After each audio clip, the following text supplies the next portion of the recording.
يا نفس إن لم تظفري لا تجزعي.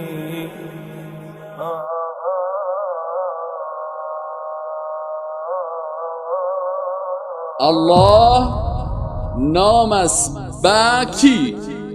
با کسی که ذاتی که رب العالمین است، خالق السماوات والارض، خالق آسمان ها و زمین است.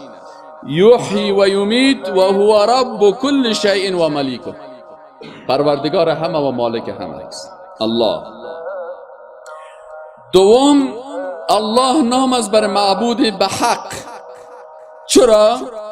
وقتی ما کلمه میخوانیم که لا اله، نیست هیچ معبودی به حقی که مستحق باشه که ذات از او عبادت شود و شریعت از او اطاعت شود الا الله، بغیر از الله.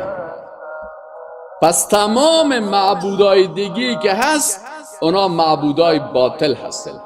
اگر کسی ملائکه را عبادت میکنه معبودش باطل است. اگر کسی پیغمبر را عبادت میکنه معبودش باطل است.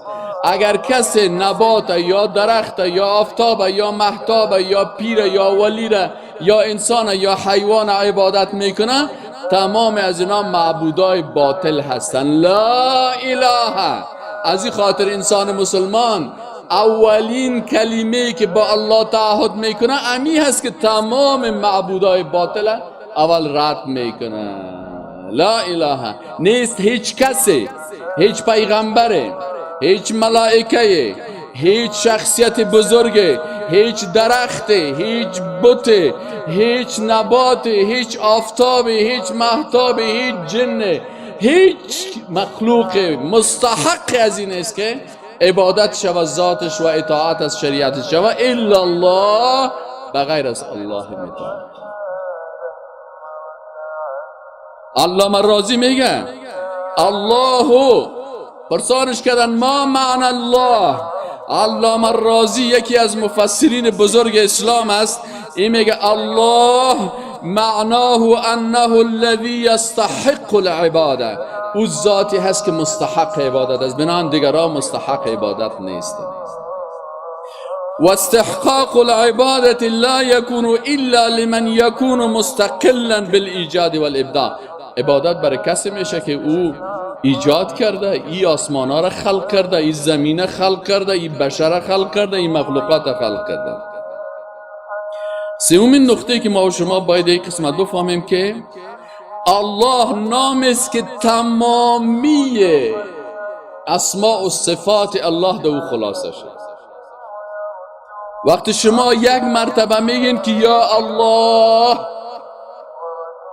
معنایش چی است؟ علما میگن شما اگر یک مرتبه میگین یا الله، یا میگین سبحان الله، یا میگین الحمدلله، یا میگین الله اکبر، وقتی که نام الله را یاد کردین به این معنا هست که تمام نامها و صفات الله را یاد کردین.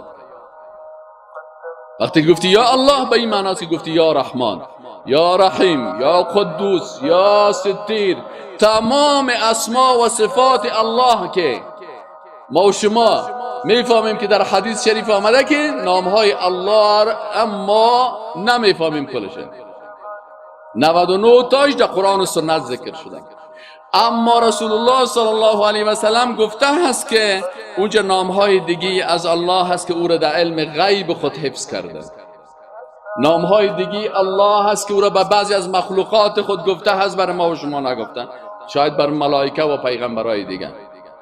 پس وقت ما به تمام اسما و صفات الله ایمان داریم، الله تمام اسما و صفات خود آورده در لفظ الله جاگزین ساخته. وقتی که یک دفعه یا الله میگین، الله را با تمام اسما و صفاتش. اما اگر 100 مرتبه خدا بگویی، 1000 مرتبه، زر مرتبه وای تختن، دا تا هیچ فایده نکید. خو که یو وری وای چی یا الله، الله ده هغه پر طول نمونه باندې یاد. دیگه از علامه ابن قیم چی میگه؟ میگه اسم الله دال على جمیع الاسماء الحسنى و صفات العلیا. لفظ جلاله، لفظ الله که اسم میگه، علامه ابن قیم جوزی میگه رحمه الله، میگه این دلالت میکنه به تمام اسماء الحسنى الله و به تمام صفات عالی الله.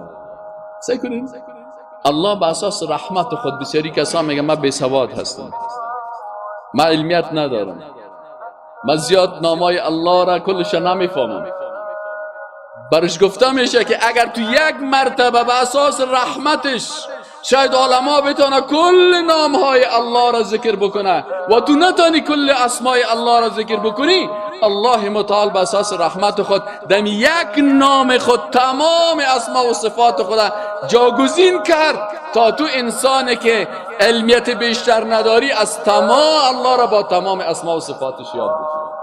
رحمت الله است.